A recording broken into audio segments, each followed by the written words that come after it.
যোদ্ধা তো এই জন্য এ ধরনের মনে করছে। আর এই সময়ে বিষয়টা বলার দরকার, ইরানের যারা রাফেজি শিয়া তারা আল্লাহ রাসূলের স্ত্রীদেরকে, সাহাবীদেরকে, তাবেঈদেরকে কাফের বলে থাকে এবং অভিশাপ দেয় তারা সব সময়।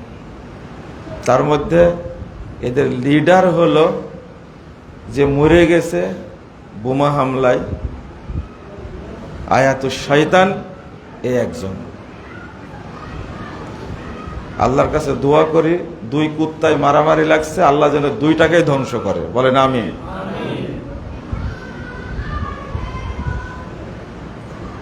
এই রাফেজি শিয়াদের উৎপত্তি হলো ইহুদিদের থেকে এবং রাসূলুল্লাহ সাল্লাল্লাহু আলাইহি ওয়াসাল্লাম বলছেন 13,343 নম্বর হাদিস মুস্তাদ আহমদের মধ্যে এসেছে যে দাজ্জাল আছে আসবাহান শহরে। আর আসবাহানটা হলো ইরানের তেহরান থেকে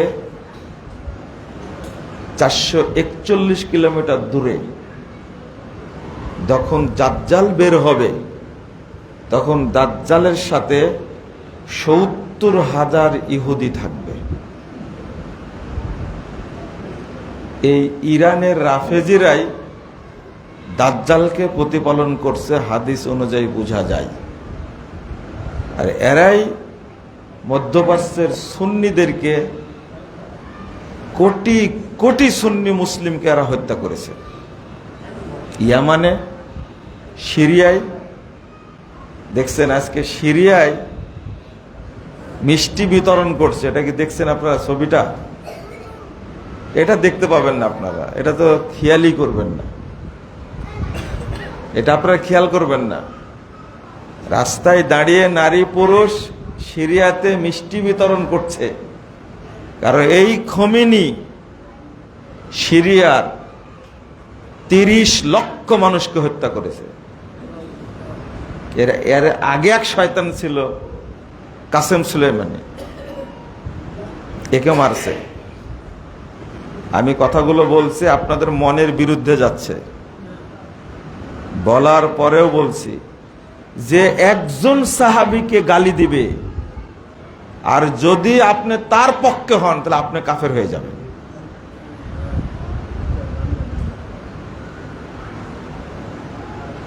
অথচ এই ইরানের শিয়ারা, রাফেজিরা 5 জন সাহাবী বাদ দিয়ে আল্লাহ রাসূলের সকল স্ত্রী, সকল সাহাবী, সকল তাবেঈ, সকল তাবে এবং আহলুস সুন্নাহ ওয়াল জামাতের যত ইমাম, ইমাম আবু হানিফা, ইমাম শাফি, ইমাম মালিক, ইমাম আহমদ, ইমাম বুখারী, ইমাম ইবনে তাইমিয়া সহ সবাইকে তারা কাফের মনে করে। এটা এই বাংলাদেশের শিয়া মুসলমানদের জানা উচিত, এই জন্য আমি বলি কথাগুলো। তো সৌদি আরবের উপরে হামলা করলো কেন? বাংলাদেশের উপরে করুক। বাংলাদেশে আমেরিকার দূতাবাস আছে না? আছে দূতাবাস? আমেরিকার সৈন্য আছে না? আছে। তো কোন দেশে নাই? একসঙ্গে 27টি স্থানে হামলা করেছে। এই বোমাগুলো তুই তো ব্যবহার করতে পারতে ইসরায়েলের বিরুদ্ধে, পারতো না? এগুলো ব্যবহার করেছে বাহরাইনের বিরুদ্ধে, কাতারের বিরুদ্ধে, দুবাইয়ের বিরুদ্ধে, কুয়েতের বিরুদ্ধে ব্যবহার করেছে এগুলো। কারণ সেখানে আমেরিকান সৈন্য আছে। তাই আমেরিকার সৈন্য কেন রাখা হয়েছে এটাও তো আপনারা জানেন না। আজকে ইরান এত বড় শত্রু, এই কথাটা আজকে বলেই আমি আর দু একটা কথা বলবো রমাদান সম্পর্কে। আপনারা রাগ করবেন না যে রমাদান মাসে এগুলো বলছেন কেন। এই ইরানের রাফেজি শিয়াদের প্রতি ভক্তি দেখালে ইন্না লিল্লাহ পড়লে আপনি কাফের হয়ে যাবেন, এতে কোনো সন্দেহ নেই। তাদেরকে চিনেন আপনি, আগে তাদের সম্পর্কে জানেন। এই রাফেজি শিয়ারা আর একটা রাষ্ট্র যদি দখল করতে পারে, ওদের টার্গেট ছিল সিরিয়া দখল করেছি, ইয়ামান দখল করেছি, লেবানন দখল করেছি, ফিলিস্তিন দখল করব, আর লাস্ট সিদ্ধান্ত সৌদি আরব দখল করব। সৌদি আরব দখল করলে তাদের মিশন শেষ। আমরা দোয়া করি এই একটি মাত্র রাষ্ট্র সৌদি আরব না থাকলে কোরআন এবং সুন্নাহর আলো থেকে সারা পৃথিবী বঞ্চিত হতো, সারা পৃথিবীতে পাওয়া যেত না। আপনি আগের ইতিহাসগুলো পড়বেন, আগের ইতিহাসগুলো আমি অবশ্য সবগুলো সাল বাই তারিখ ভ্রান্তির বেড়া জালে একামতের দিন বইয়ের মধ্যে আমি অন্তর্ভুক্ত করে দিয়েছি, যেন কেউ ধোঁকা দিতে না পারে। বইটা খুব তাড়াতাড়ি বের হবে ইনশাআল্লাহ। এই যে সৌদি আরব রাষ্ট্রটা যে কিভাবে টিকে আছে, এটা আল্লাহর কত বড় রহমত। মাত্র 103 বছর আগে এই সৌদি আরবে কাবার মুসাল্লা ছিল 4টা। কয়টা? 4টা। হানাফি, শাফি, মালিকি, হাম্বলি 4টা মুসাল্লা ছিল। সেখানে মুহাম্মদুর রাসূলুল্লাহ সাল্লাল্লাহু আলাইহি সাল্লামের মুসাল্লা ছিল না। বাদশা মোহাম্মদ বিন সৌদ 4টা মুসাল্লাকে ভেঙ্গে দিয়ে মুহাম্মদুর রাসূলুল্লাহ সাল্লাল্লাহু আলাইহি সাল্লামের মুসাল্লা প্রতিষ্ঠা করেছেন। আপনারা দোয়া করবেন যে মুসলিম বিশ্বে যেন শুধু মুহাম্মদ সাল্লাল্লাহু আলাইহি সাল্লামের আদর্শ থাকে, সব আদর্শ যেন ধ্বংস হয়ে যায়। এটা আল্লাহর কাছে বলবেন। আজকে মক্কা মদিনাকে তাক করে আছে যে কিভাবে মক্কা দখল করা যায়, মদিনা দখল করা যায়। শিয়াদের এই স্বপ্ন ইনশাআল্লাহ কোনোদিন পূর্ণ হবে না, ইনশাআল্লাহ। আমরা ছোট্ট একটা কথা বলি, যখন ইসরায়েলে হামলা চালাচ্ছিল ইরান, আর ইসরায়েল যখন হামলা চালাচ্ছিল ইরানে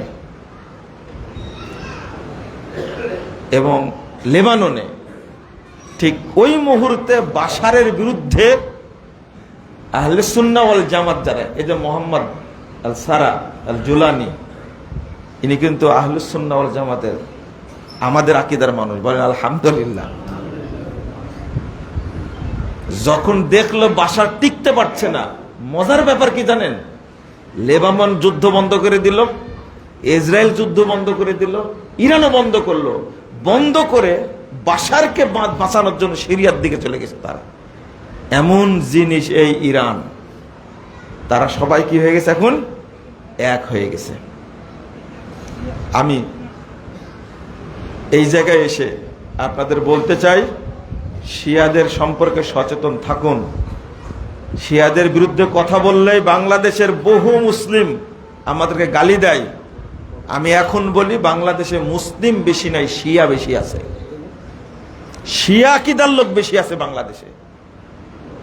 যারা মা আয়েশাকে গালি দেয় আর তাদেরকে যারা আদর্শ মনে করে, ওরা মুসলমান? আপনি বলেন দেখি, মুসলমান তারা?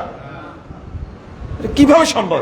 যারা আবু বকরের নাম দিছে ফেরাউন, আস্তাগফিরুল্লাহ, যারা আবু বকরের নাম দিছে, কে উমর রাদিয়াল্লাহু নাম দিছে হামান, যারা কোরআনকে বিকৃত করে 90 পারা করেছে, এরা মুসলমান? কোরআনের একটা অক্ষর চেঞ্জ করলে মুসলমান থাকবে? তাদের প্রতি আপনাদের এত ভক্তি কেন? 5 কোটি মানুষকে হত্যা করেছে এই ইরানে, সব ছিল আহলে সুন্নাহ ওয়াল জামাত। প্রতিদিন সুন্নিদের দোয়া করা উচিত, আল্লাহ যেন এই ইরানের শিয়াদেরকে ধ্বংস করেন। বলেন আমিন, বলেন। আজকে ইয়ামানে সুন্নিদেরকে 10,000 আলেমকে হত্যা করেছে এই খোমেনি। আল্লাহ এক সময় সুন্নিদের সময় দেন, কখন দিবেন সেটা আমরা জানি না, এতটুকু মনে রাখবেন। আল্লাহ যেন সারা পৃথিবীতে সুন্নি মুসলিমকে যেন হেফাজত করেন, বলেন আমিন। আমি বলি না যে আমেরিকা হামলা করেছে ভালো করেছে, আমি এটা বলছি না। আমি আগেই বলেছি, দুই কুকুরে মারামারি লাগছে, আপনি কার পক্ষে হবেন? বুঝেন না কথা? আপনি আকীদা বুঝবেন, ও সালাত পড়ে কি করবেন আপনি? সিয়াম পালন করে কি করবেন আপনি? যদি সাহাবীদের প্রতি বিদ্বেষ থাকে, সাহাবীদের প্রতি ঈমান রাখা হলো আকীদার অংশ। আপনি তাদের সাথে কত সুন্দর বন্ধুত্ব পেশ করছেন। বিশ্ব সন্ত্রাসী, 1 নম্বর বিশ্ব সন্ত্রাসী হলো ডোনাল্ড ট্রাম্প, আমেরিকার প্রেসিডেন্ট। এতে কোনো সন্দেহ আছে? ও কোন তালে যে এগুলো করছে আপনি কি জানেন নাকি? এগুলো এক এক করে ধ্বংস করবে। ইরাককে শেষ করে দিয়েছে না? আফগানিস্তানকে শেষ করে দিয়েছে না? আফগানিস্তানের আগের শাসক কে ছিল? শিয়া আশরাফ ঘানি, এটা তো জানেন না আপনারা। এখন ইরাকের শাসক কে? তারাও শিয়া। ইরানের শাসকও শিয়া। ইয়ামান দখল করতে চাচ্ছে, সিরিয়া দখলে ছিল 53 বছর। এখন মুসলিমরা আলহামদুলিল্লাহ আহলে সুন্নাত জামাত তারা দখল করেছে, আলহামদুলিল্লাহ, আল্লাহ শুকরিয়া। সৌদি আরবকে যেন আল্লাহ হেফাজত করে, বলেন আমিন। চলেন বন্ধুরা আমার, আমি যে আয়াতটা পাশ করেছি রমাদান উপলক্ষে কথা বলতে হবে, এটাই ঠিক। তবে প্রাসঙ্গিক কিছু কথা আসে, এটা আপনি মেনে নিতে হবে। আকস্মাত যে কোনো কথা আসে, এই আকীদা সম্পর্কে আপনারা জানবেন দয়া করে। গালিগালাজ আমাকে করেন, গালিগালাজ করার পরে আপনি একটু পড়েন দয়া করে, ইতিহাসগুলো পড়েন। বাগদাদের জ্ঞান কেন্দ্র কেমনে ধ্বংস হয়েছে, কাদের কারণে ধ্বংস হয়েছে, হালাকু খাঁকে কারা নিয়ে আসছিল, এই ইতিহাসগুলো পড়বেন ভালো করে। আমি পড়ার জন্য শুধু ইঙ্গিত দিলাম। জাযাকুমুল্লাহ খায়রান। রমাদানে রাসূলুল্লাহ সাল্লাল্লাহু আলাইহি ওয়াসাল্লাম সিয়াম পালনের পাশাপাশি যে কাজটা সবচেয়ে বেশি করতেন সেটা কি? আপনারা উত্তর দেন, সেটা কি? কোরআন তেলাওয়াত, তাই না? সহিহ বুখারীর মধ্যে একটা হাদিস আসছে, 1902 নম্বর হাদিস। ইবনু আব্বাস রাদিয়াল্লাহু আনহু বলছেন, কানা নবিয়্যু সাল্লাল্লাহু আলাইহি ওয়াসাল্লাম আজওয়াদান নাস ওয়া আজওয়াদু মা ইয়াকুনু ফি শাহরি রমাদান। রাসূল সাল্লাল্লাহু আলাইহি ওয়াসাল্লাম মানুষের মধ্যে সবচেয়ে বড় দানশীল ছিলেন। ওয়া আজওয়াদু মা ইয়াকুনু ফি শাহরি রমাদান। আর রমাদান আসলে আল্লাহর নবী সবচেয়ে বেশি দান করতেন। হিনা ইয়ালকা জিবরিল, যখন জিবরিল আমিন তার সাথে সাক্ষাৎ করতেন। 2 হাদিসের শেষে আসছে, হিনা ইয়ালকা জিবরিল আজওয়াদু বিল খায়রি মিনার রিহিল মুরসালা। তিনি এত দান করতেন, এত দান করতেন, ঘরে যা থাকতো সবই আল্লাহর রাস্তায় বিলিয়ে দিতেন। আচ্ছা, সিয়াম পালনের পাশাপাশি কিন্তু আরো কতগুলো ইবাদত আছে, আছে না? তার মধ্যে 1 নম্বর ইবাদত কোরআন তেলাওয়াত আছে, তারাবির সালাত আছে, ইফতার করানো আছে, সাহারি করানো আছে, দাওয়াতি কার্যক্রম আছে। কিন্তু এর মধ্যে সবচেয়ে বেশি করতেন কোনটা? দান করতেন, সাদাকা করতেন। কেন? কি জন্য? রমাজানও পাপ ক্ষমা করার জন্য, তারাবিও পাপ ক্ষমা করার জন্য, কদর রাত্রি জাগাও কি পাপ ক্ষমা করার জন্য। কথা কি বোঝা গেছে? প্রতিটার সাথে এসেছে না, গফির আল্লাহু মা তাকাদ্দাম মিন দামবি, যে রমাদানের সিয়াম রাখলো পূর্বের সব পাপকে ক্ষমা করে দেওয়া হবে। যে তারাবি পড়বো তার পূর্বের সব পাপ কি করে দেওয়া হবে? ক্ষমা করে দেওয়া হবে। যে কদর রাত্রি জাগলো তার সব পাপ ক্ষমা করে দেওয়া হবে। এই যে হাদিস। কিন্তু এর পরেও বেশি সাদাকা করতেন কেন?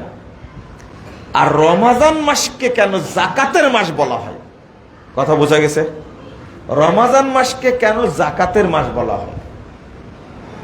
আবার রমাজান মাসেই কিন্তু ফিতরা দিতে হয়। কি দিতে হয়? ফিতরা দিতে হয় রমাজানের জন্য। সর্বশেষ আমল কি? ফিতরা, তাই না? আগে ইতিকাফ না আগে ফিতরা? আগে ইতিকাফ, আগে কদর রাত্রি, আগে ফিতরা। সর্বশেষটা কি? মাল। সর্বশেষটা কি? মাল। এর মধ্যে একটা বড় হিকমা আছে। দান করলেন, এতগুলো ইবাদত করার পরেও আল্লাহ পাপ ক্ষমা নাও করতে পারেন, পাপ থেকেও যেতে পারে। কিন্তু দান যদি কেউ করে তার পাপ অবশিষ্ট থাকবে না, কোনো পাপ অবশিষ্ট থাকবে না।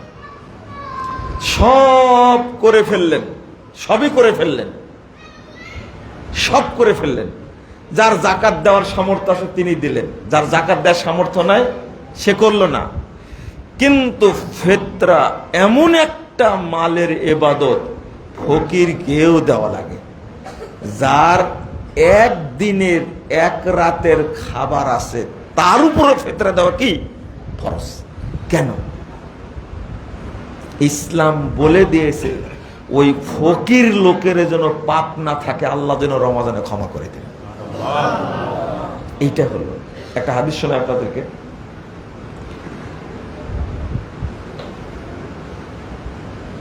তাবরানী আওসাতের মধ্যে হাদিসটি বর্ণিত হয়েছে, সনদ সহিহ। একজন ব্যক্তি পাপ করেছেন, ইবাদত করছে, ইবাদতগাহে ইবাদত করছে 60 বছর। কত বছর? 60 বছর। এর মাঝে 60 বছর, কিন্তু 6 বছর না, কয় বছর? 60 বছর ইবাদত করছে। এর মধ্যে একটা মহিলা তাকে ধোঁকা দিয়ে মহিলার পাল্টে পড়ে মহিলার সাথে এই দরবেশ পরহেজগার মানুষ জেনায় লিপ্ত হয়েছে। 6 দিন জেনা করেছে। কয়দিন?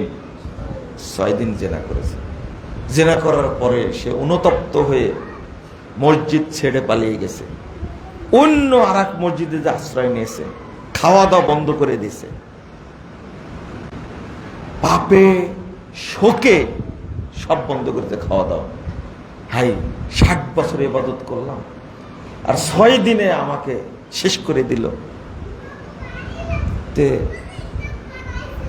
মানে না খেয়ে থাকা দেখে মানুষ তাকে একটা রুটি দিয়েছে। কি দিয়েছে? রুটি দিয়েছে। তো রুটিটা না খেয়ে সে 2 টুকরো করে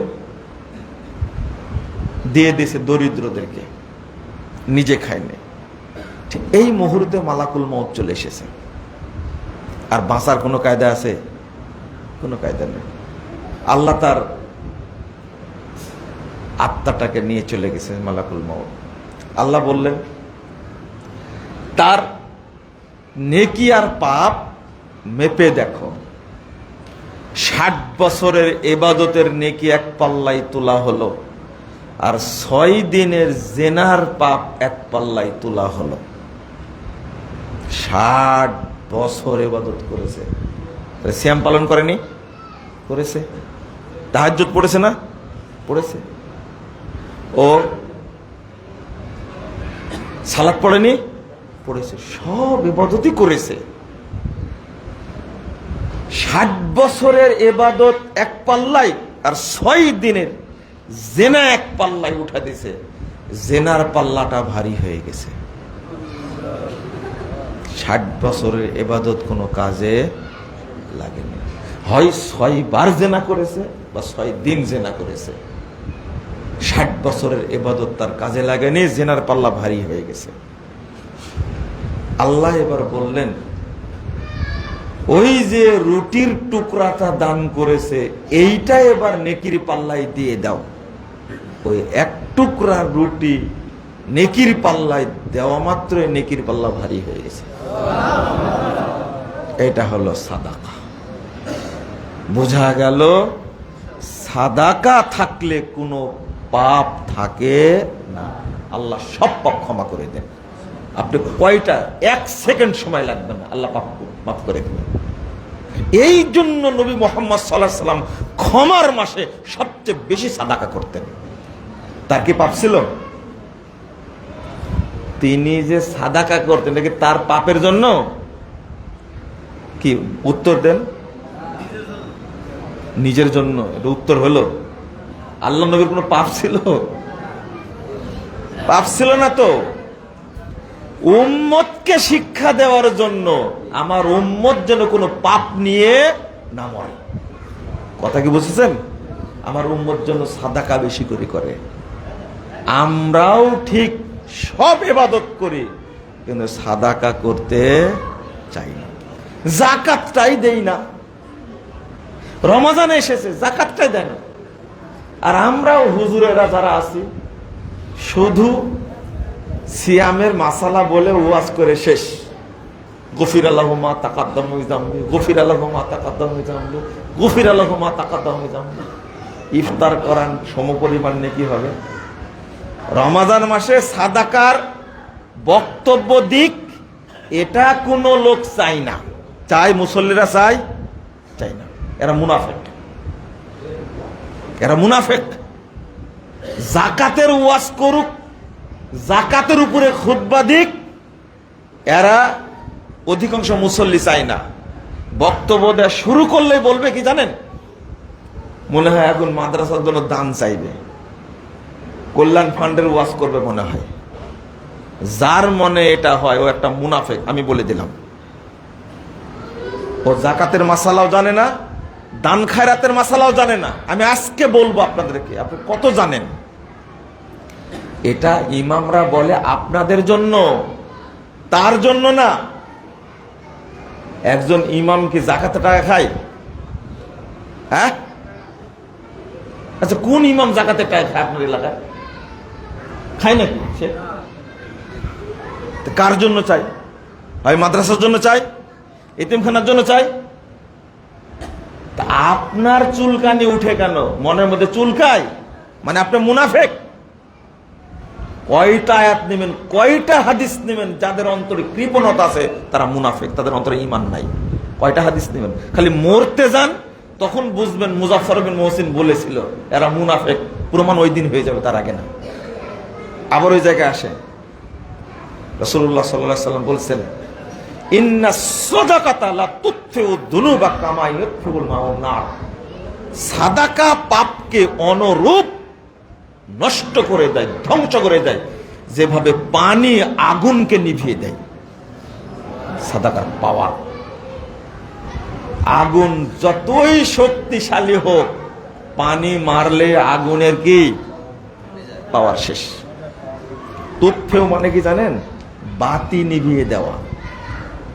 এই যে বাল্বটা দিলেন আপনি, ওটা অফ করতে কয় মিনিট লাগবে বলেন তো দেখি? কয় মিনিট লাগবে? কয়েক সেকেন্ড লাগবে।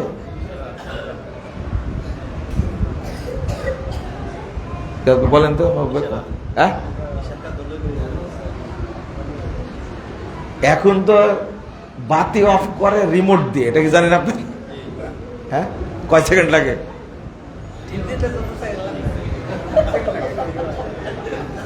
আপনি ভাবেন, আপনি পাপ করেছেন 80 বছর যাবত, আর আল্লাহ ক্ষমা করার জন্য রেডি। 1 সেকেন্ড হওয়ার আগে আল্লাহ ক্ষমা করে দিবেন। এর নাম হলো সাদাকার পাওয়ার। রাসূলুল্লাহ সাল্লাল্লাহু আলাইহি ওয়াসাল্লাম বলেছেন, সাদাকাতুস সির তুতফিউ গাদাবার রব। একজন ব্যক্তি যত বড়ই পাপী হোক না কেন, সাদাকা গোপনে করা মাত্রই আল্লাহ সব পাপ ক্ষমা করে দিবেন। আর একটা হাদিস ব্যবহার হয়েছে, এই তুতফিউ শব্দ দ্বারা কয়েকটা হাদিস এসেছে। আমি ওই দিকে আর সাদকার ওয়াজ না করে যাকাতের ওয়াজ করি কয়েকটা, সবাই জানতে চাই। এই জন্য ছোট ছোট করে মাসালার মতো বলবো। যেহেতু আমি ঠিক টাইমে আসতে পারিনি, এই জন্য আমি মাপ চেয়ে ক্ষমা চেয়ে বিদায় নেব ইনশাল্লাহ। কয় টাকা থাকলে যাকাত দিতে হবে? স্বর্ণের যাকাত দিবেন না রূপার অনুযায়ী যাকাত দিবেন? স্বর্ণ এবং রূপা দুইটা চালু আছে না? কোনটা দিলে উপকারটা বেশি হবে? রূপা। রূপার হিসাবে যাকাত দিবেন। কারো কাছে যদি গহনা গহনা আর টাকা মিলে যদি ৭০-৭৫ হাজার টাকা থাকে, কত? কারো কাছে যদি টাকা স্বর্ণ সম্পদ মিলে কত হাজার? ৭০-৭৫ হাজার টাকা থাকে, তার উপরে যাকাত কি ফরজ, যাকাত দিবেন তিনি। আর গরিবের যাতে উপকার হবে সেই অনুযায়ী যাকাত দিতে হবে। স্বর্ণতে উপকার হলে স্বর্ণ দ্বারা যাকাত, রূপাতে উপকার বেশি হলে কি দ্বারা? রূপা দ্বারা। রূপা দ্বারা যাকাত দিলে বেশি উপকার হবে গরিবদের, তাই না?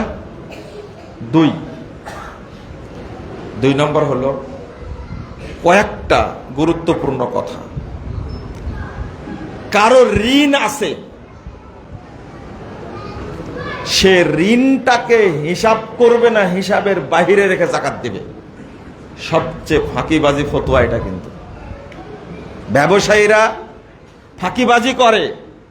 ফাঁকিবাজি করে নিজেরই ক্ষতি করে। কারণ যাকাতের যদি কোনো অংশ সম্পদের মধ্যে থেকে যায়, ওই সম্পদে কিয়ামত পর্যন্ত বরকত হবে না, বরং ক্ষতি করবে। আল্লাহ রাসূল সাল্লাল্লাহু আলাইহি ওয়াসাল্লাম বলছেন, ইয়া মাশারাত তুজ্জার, হে ব্যবসায়ীরা, ইন্নাশ শাইতানা ওয়াল ইসমা ইয়াহযুরানে ফি বাইয়িকুম ফাশুবু বাইয়াকুম বিসাদাকাহ।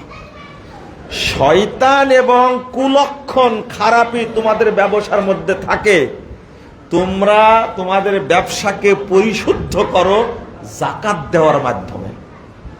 রাসূলুল্লাহ সাল্লাল্লাহু আলাইহি ওয়াসাল্লাম বলছেন, মান আদ্দা যাকাতা মালি ফাকাদ যাহাবা আনহু শাররু।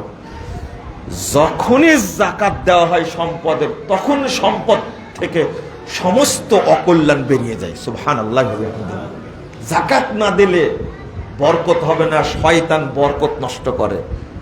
1208 নম্বর হাদিস, তিরমিজি খুলে দেখবেন। আমি যেটা বোঝাতে চাচ্ছিলাম, আমি ঋণগ্রস্ত।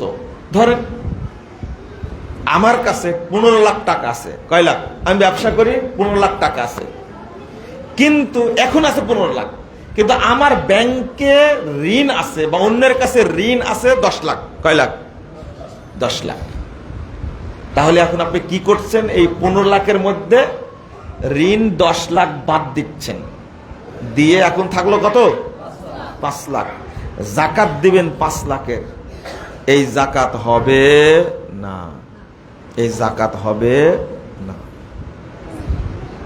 আপনার এখন ইনস্ট্যান্ট টাকা আছে 15 লাখ, বা ব্যবসায়ী সম্পদ আছে, দাম ধরে দেখলেন এত লাখ, এই টাকারই যাকাত দিতে হবে। ঋণটা আপনি বাদ দিতে পারবেন না, কারণ যাকাতের সাথে ঋণের কোনো সম্পর্ক নাই। আল্লাহ রাসূল কখনো ঋণের কথা বলতেন না।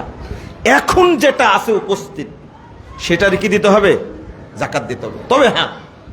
তবে হ্যাঁ, যদি আপনি এখন এই 15 লাখ টাকার মধ্যে ঋণটা পরিশোধ করেন 5 লাখ, বা 14 লাখ টাকা ঋণ আছে 15 লাখ টাকার মধ্যে, এখন আপনি যদি পরিশোধ করে দেন, ঋণটা আমি দিয়ে দিব, থাকলো আর কয় লাখ? আপনার উপর যাকাত নাই। ইসলাম আপনার কাছে যাকাত নিবে না। কিন্তু ঋণ পরিশোধ না করে আপনি ঋণটা ধরছেন, এটা একটা ফাঁকিবাজি, এটা চলবে না। আরে একজন ব্যক্তি আমাকে বলছেন, আমার এখন 15 কোটি টাকা আছে। কয় কোটি টাকা? 15 কোটি টাকা আছে। আমি 15 কোটি টাকা আমার কাছে আছে, কিন্তু আমার ঋণই আছে, বিভিন্ন ব্যবসায় প্রতিষ্ঠানের ঋণ আছে 12 কোটি টাকা। তাহলে আমি ঋণের যাকাত দিব কেন? কয় কোটি টাকার যাকাত দেবে তাহলে? 3 কোটি টাকা। ফাঁকি দিল কয় কোটি টাকা? আপনাকে ফুল 15 কোটি টাকা যেহেতু ইনস্ট্যান্ট আপনার কাছে আছে, এই টাকারই যাকাত দিতে হবে। কথা বোঝা গেছে? যাকাতের মাসালা আমরা বুঝি না। 3 শেষ করবো, কাতার হয়ে বসলে তারপর আলোচনা করি নাকি? হ্যাঁ, একটু কাতার হয়ে বসে যান তো, লাইনে বসে যান, কথা বলবেন না, আমি আলোচনা করি, আপনারা কাতার করে বসে যান। 3, আর একটা বিষয় শুনেন আপনারা, এই যে বললাম যে কথা বলবেন না,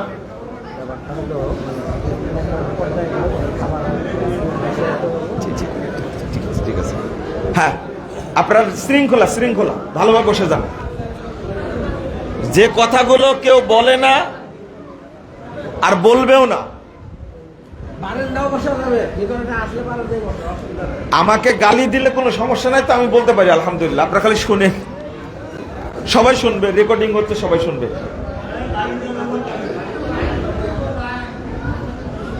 একজন প্রশ্ন করেছে কি জানেন, একজন প্রশ্ন করেছে যে আমি একজনের কাছে টাকা পাবো, এই জন্যই তো আমি অনুমতি দিলাম না।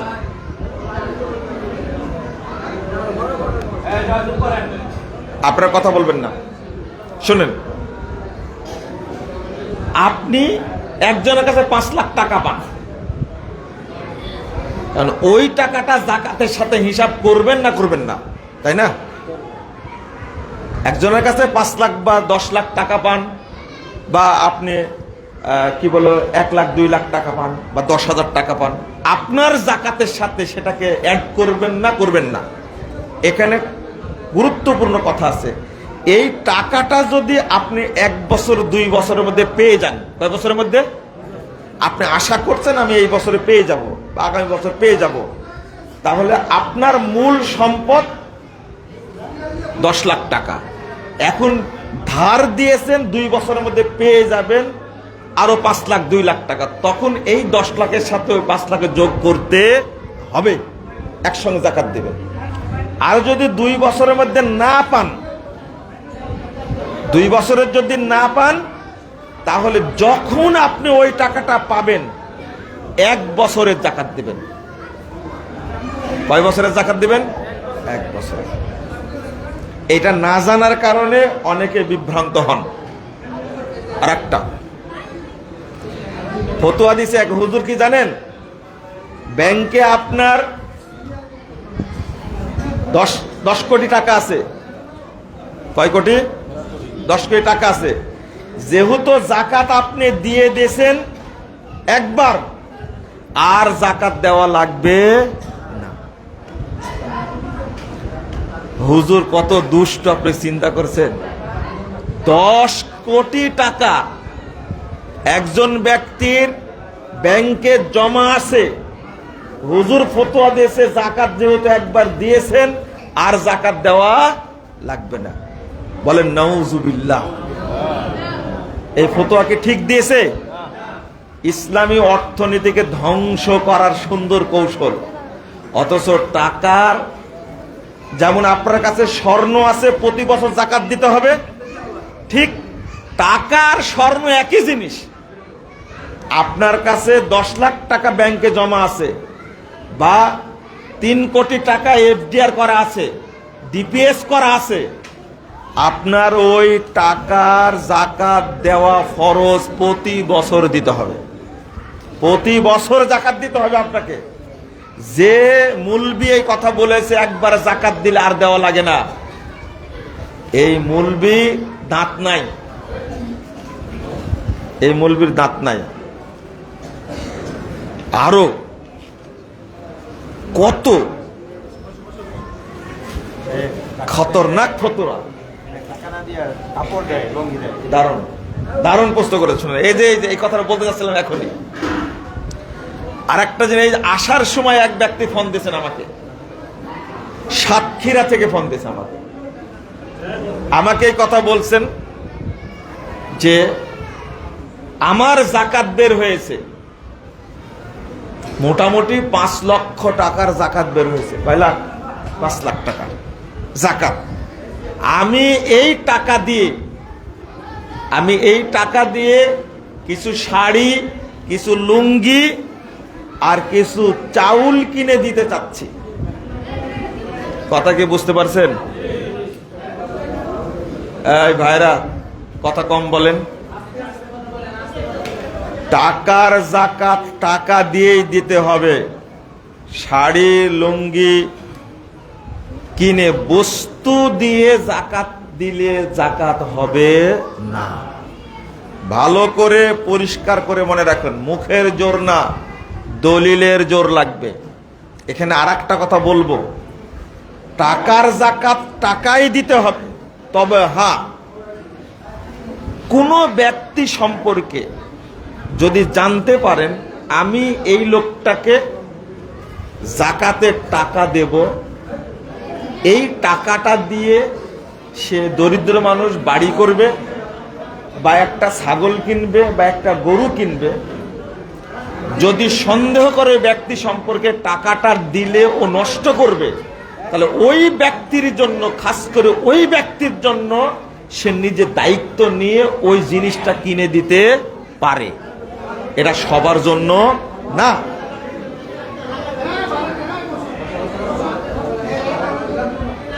এটা সবার জন্য না। আমরা জিনিসটা বুঝাতে পারি না। টাকা বের হয়েছে, টাকাই দরিদ্রদের কাছে পৌঁছা দিতে হবে। আপনারা মনে রাখবেন, যাকাতের টাকা দিয়ে চাউল কিনবে, এই যাকাতের টাকা দিয়ে চাউল কিনে, কাপড় কিনে, লুঙ্গি কিনে, কম্বল কিনে বিতরণ করবেন, এটা চলবে না। কিন্তু দুঃখজনক ব্যাপার হলো এই, আপনারা পরিবারের 3 জন সদস্য, কয়জন? 3 জন সদস্য, 3 তিরিকে 9 কেজি চাউল, তাই না? ফেতরা কয় কেজি চাউল? 9 কেজি। 3 কেজি চাউলে 3 জনের কয় কেজি হবে? 9 কেজি চাউলে ধরেন 900 টাকা। কয় টাকা? এই 900টা টাকার চাউল না দিয়ে আপনি 900 টাকা ফেতরা দিতে চান কেন? দেখেন কি ধরনের সুন্দর মুনাফিকি। আরে আপনার 900 টাকার কয় টাকা উপকার হবে মানুষের? আপনার 9 লাখ টাকা, 9 লাখ টাকা যাকাতে বেশি উপকার হবে টাকার, না 900 টাকার বেশি উপকার হবে? বলেন দেখি। 9 লাখ টাকা। আপনি 9 লাখ টাকা দিয়ে শাড়ি কিনলেন, লুঙ্গি কিনলেন, চাউল কিনলেন কেন? যেখানে টাকা দেওয়ার কথা বলেছে শরীয়ত, ওই জায়গায় লাগাইছেন কি? লুঙ্গি, শাড়ি আর কম্বল। আর যেখানে শরীয়ত বলছে খাদ্য দিয়ে ফেতরা দেওয়ার, সেখানে লাগাইছেন টাকা। ফাজলামির আর সময় আপনার ঠিক বলা লাগবে না, ঠিকই বলতেছে একবারে। আপনি টেনশন করেন না। আল্লাহ আপনার এই মুনাফিকি বুঝেন না কি? আপনারা বলেন, আল্লাহ বুঝেন না মুনাফিকি? আপনি বলছেন আরে টাকা দিলে বেশি ফায়দা হয়। শরীয়তের সাথে গাঁজাখুরি করা যায় না। আমার কথাটা শুনেন ভালো করে। আপনি কুরবানির গরুটা কিনলেন কয় টাকা দিয়ে? 2 লাখ টাকা দিয়ে কুরবানির গরুটা কিনলেন। তো গরুটা সামনে কুরবানি না কিনে 2 লাখ টাকা ফকিরদের বিতরণ করে দেন, হবে না? কেন হবে না? গোস্তে বেশি উপকার না টাকায় বেশি উপকার? তো এখন আর কথা বলবেন না। না শুনেন, ওটা আল্লাহর নির্দেশ। আর ফেতরা যে দিতে হবে খাদ্য দিয়ে, এটা আল্লাহর নির্দেশ না? এটা আল্লাহর নির্দেশ না? শোনেন, আল্লাহর সাথে ফাঁকিবাজি করবেন না, কথাটা আমার স্পষ্ট শোনেন। আপনার মাত্র 9 কেজি চাউল, সেইটা আপনি দিতে পারছেন না। আপনার বাসায় চাউল নাই, ফেতরা আপনাকে চাউল কিনে খান। 9 কেজি চাউল 3 জনের ফেতরার বাজার থেকে কিনে এনে চাউলই দিতে হবে, এটাই শরীয়ত। আপনি টাকা দিলে ফেতরা আদায় হবে না। অনুরূপ ভাবে আপনার 9 লক্ষ টাকা জাকাত বের হয়েছে। কয় লক্ষ? 9 লক্ষ টাকা জাকাত বের হয়েছে। তখন আপনি বুঝছেন না মানুষের উপকার টাকাই হবে না চাউলে হবে? তখন আপনি চাউল কিনছেন কেন? তখন টাকা দেন। 900 টাকার জন্য আপনার অন্তর পুড়ায়, আর 9 লক্ষ টাকাতে আপনি কাপড় পরছেন, আপনার লজ্জা করে না? এই 9 লক্ষ টাকাই ফকিরদেরকে দিতে হবে, মিসকিন দরিদ্র এতিমকে 9 লাখ টাকাই দিতে হবে। এখানে কাপড় কিনে দিলে জাকাত আদায় হবে না।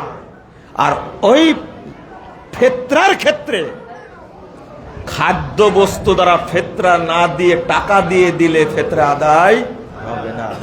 আমরা কত চালাক দেখছেন। বড় বড় মৌলবি কিন্তু টিভির সামনে, ইউটিউবে, ফেসবুকে বলে দিবে, আরে গরিবের উপকার যেটা সেটা করতে হবে। খাসি তো কিনলেন 30,000 টাকা দিয়ে, খাসি কিনার কি দরকার কুরবানির? আপনি 30,000 টাকা বিতরণ করে 30 জনকে 1000 করে দেন, অনেক উপকার। আপনারা কি বুঝতে পারলেন কথা? মনে হয় একটু কষ্টই দিয়ে দিলাম আপনাদেরকে। আপনি প্রশ্ন করেছেন, খুব ভালো হয়েছে, আমার মনে ছিল না, বারবার মনে করছিলাম। শোনেন, আমরা জাকাতের ক্ষেত্রে ইসলামী অর্থনীতিকে পঙ্গু করে দিয়েছি। আর একটা শোনেন, এই টুপিওয়ালা পাগড়িওয়ালা হুজুররা ফতোয়া দিয়েছে, যে জমিতে ট্যাক্স দেওয়া হয় এই জমির ফসলের ওশুর দেওয়া লাগবে না।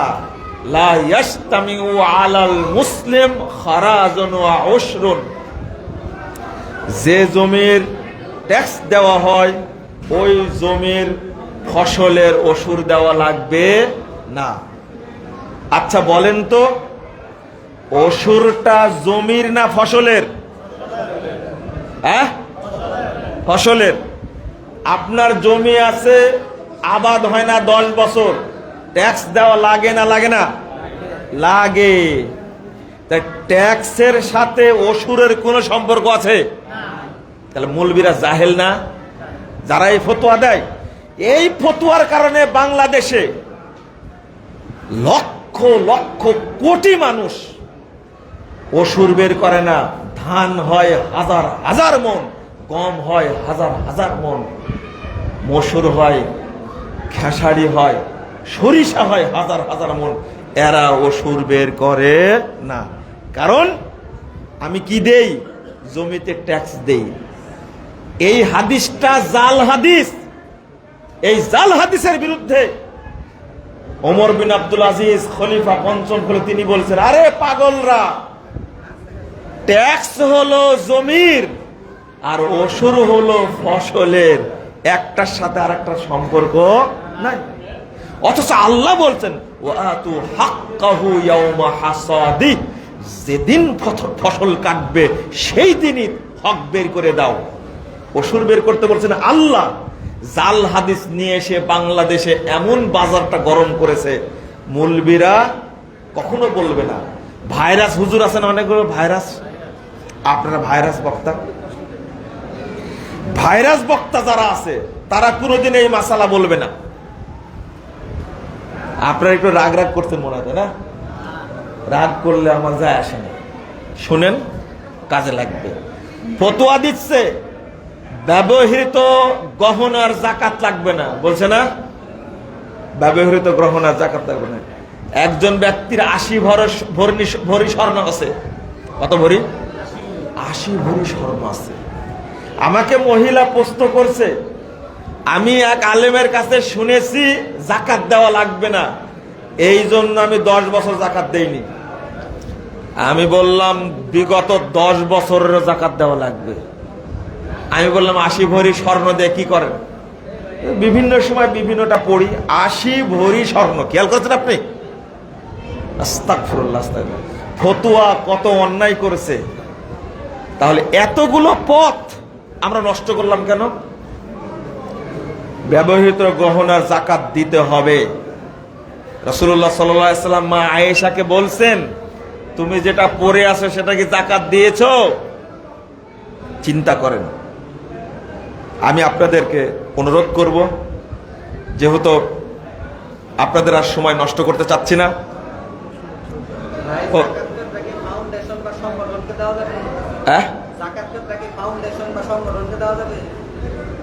জাকাত দেওয়া যাবে, আগে জেনে নিবেন এই সংগঠন কি কাজ করে। জাকাত তো দিবেন দরিদ্র লোকের উদ্দেশ্যে। যদি সংগঠন এতিম প্রতিপালন করে, দুস্থ নো মুসলিম প্রতিপালন করে, তাহলে সেই সংগঠনকে জাকাত দিবেন আপনারা। তারপরে যদি রোগীদের সেবা করা, এতিমদের সেবা করা তাদের খাত থাকে, তাহলে সেই খাতে জাকাতের টাকা দেওয়া যাবে। ফাউন্ডেশনকেও দেওয়া যাবে যদি এইগুলো শর্ত থাকে। আরেকটা বিষয় হলো যে বলতে ভুলে গেছিলাম, ছোট্ট করে 1 মিনিটে বলে দিই, এটা জাকাত রমাজানেই দিতে হবে এইটা ঠিক না। এমন দুর্ভিক্ষ এসেছে, আপনি তখন জাকাত দিয়ে দিবেন, হিসাব রাখবেন রমাদান পর্যন্ত, আগেই অগ্রিম দিয়ে দেবেন, তাহলে ডবল নেকি হবে আপনার। 2 নম্বর বলছি, মনে আছে 2 নম্বর, শীতের প্রচন্ড শীত, দরিদ্র মানুষরা টিকতে পারছেন না, তখন জাকাত দিয়ে দিবেন, হিসাব রাখবেন। হিসাব শেষে হিসাব কষবেন কোন মাস শেষে? রমজানে হিসাব কষবেন। আবার দেখছেন যে মানে বন্যায় চারিদিকে মানুষের অবস্থা হাহাকার, পানি খেতে পাচ্ছে না, পানি নাই, টিউবওয়েল নাই, আপনি তখন জাকাতের টাকা ব্যবহার করবেন, হিসাব করবেন রমাদানে এসে। প্রশ্ন তো সবার থাকবে, একটা প্রশ্ন করেছে, মানে পিতা ভিন্ন খায়, টাকা দিতে পারবে? পিতা সম্পদ থেকে যদি আলাদা হয়ে যায়, ভিন্ন হয়ে যায়, আর যদি দরিদ্র হয়ে যায়, জাকাত খাওয়ার যদি হক থাকে, যদিও বা পিতা বেঁচে থাকাকালীন সম্পদের যা কিছু সন্তানের আছে সবকিছুই পিতার। কথা কি বুঝতে পারলেন? সবকিছুই কার? পিতার। তো আলাদা যদি হয়ে যায় সংসার নিয়ে, তাহলে পিতা সহযোগিতা করতে পারে, এক। কিন্তু ছেলে ধনী হয়ে গেছে, পিতা গরিব হয়ে গেছে, সন্তান পিতাকে দিতে পারবে না, বরং কি করবে? সন্তানের যত সম্পদ সবই মূলত কার? পিতার। কথা বোঝা গেছে? সন্তানের নিজস্ব কিচ্ছু নেই, পিতা সন্তানকে দিতে পারবে। এটা নিয়ে একবার দ্বিমত ফতোয়া পাওয়া যায়, এই জন্য ওটা বোঝার ক্ষেত্রে, ওটা বুঝার কথা আমি যেভাবে বললাম সেভাবে বুঝাই দিলেই হবে। গরু বা ছাগল চুরি করে সেই গোস্ত দিয়ে ইফতার মাহফিল করা যাবে কি? লা হাওলা ওয়ালা কুওয়াতা ইল্লা বিল্লাহ। আস্তাগফিরুল্লাহ, আস্তাগফিরুল্লাহ, আস্তাগফিরুল্লাহ। শোনেন, যারা জাকাতের টাকা দিয়ে ইফতার করায়, তারা গরু চুরি করে নিয়ে এসে ইফতার করাতে পারে, এতে কোনো সন্দেহ নাই। শোনেন, আপনারা হাসবেন না, এর মধ্যে খুব গুরুত্বপূর্ণ কথা আছে। যারা আজকে ইফতার পার্টি করে, হ্যাঁ, বিশাল বিশাল ইফতার পার্টি করে, আর আপনারা খেতে যান সেই জায়গাতে, আপনারা কি জানেন এই টাকাটা কিসের টাকা? ম্যাক্সিমাম হলো চাঁদাবাজির টাকা। কথা বোঝেন না? গরুটা চুরি আর চাঁদাবাজি তার চুরি না, ওটা দুর্নীতি না? একজন নেতা গিয়ে বলেছে আমি ইফতার করে টাকা দেন, ওই ব্যবসায়ী শিল্পপতি ভয়ে ওকে টাকা দিচ্ছে 1 লাখ। এটা কিসের টাকা? চাঁদা না এটা? এ টাকার ইফতার করলে কি কবুল হবে? এটাও একটা চুরি। যারা চাঁদাবাজি করে ইফতার মাহফিল করে, তাদের ইফতার খাওয়া যাবে না, ওখানে শরীক হওয়াও যাবে না। গরু চুরি করে যেমন ইফতার করা যাবে না, সাদাবাজি করে ইফতার মাহফিলের আয়োজন করা যাবে না। এই ফতোয়াটা আপনি গ্রহণ করেন, বাংলাদেশে ইফতার মাহফিলের আয়োজন থাকবে না। দেখবেন কয়জন করবে ইফতার মাহফিলের আয়োজন, আমরা এগুলো বুঝি। জি হ্যাঁ, জাযাকুমুল্লাহ খাইরান ওয়া বারাকাল্লাহু ফিকুম। আখের একটা মাসলা স্যার হুজুর, এটা হলো জানাজার নামাজ পড়তে গেলে জানাজার নামাজের যে একটা দোয়া, আল্লাহ বলতে হাইয়্যিনা ওয়া মাইয়িতানা, সবাই জানে না দোয়াটা। জি। তো ইমাম সাহেব যদি জোরে জোরে পড়লো, পিছনে সেই লোকের আমিন আমিন নামাজের মধ্যে পড়ে, তাহলে না চলবে? না, আমিন আমিন বলা যাবে না, হাদিসে নাই। মুক্তাদিরাও পড়বে আল্লাহুম্মা গফিরলি হাইয়্যিনা ওয়া মাইয়িতানা, মুক্তাদিরাও পড়বে, আমিন আমিন বলবে না তারা। না না, ঠিক না, মিলাই মিলাই দাঁড়াতে হবে। যদি না পারে তাহলে কি চুপ থাকবো? চুপ থাকবে শোনো যাইতেছে না, ও যে পড়তাছে এটা শুনতে পাই না। না, শোনার দরকার কি? জানাজার মাসালাও জানে না মানুষ। আল্লাহ কবুল করুক, আমিন। পড়ে সুবহানাকা আল্লাহুম্মা ওয়া বিহামদিকা আশহাদু আল্লা ইলাহা ইল্লা আনতা আস্তাগফিরুকা ওয়া আতুবু ইলাইকা। আসসালামু আলাইকুম ওয়া রাহমাতুল্লাহি ওয়া বারাকাতুহু।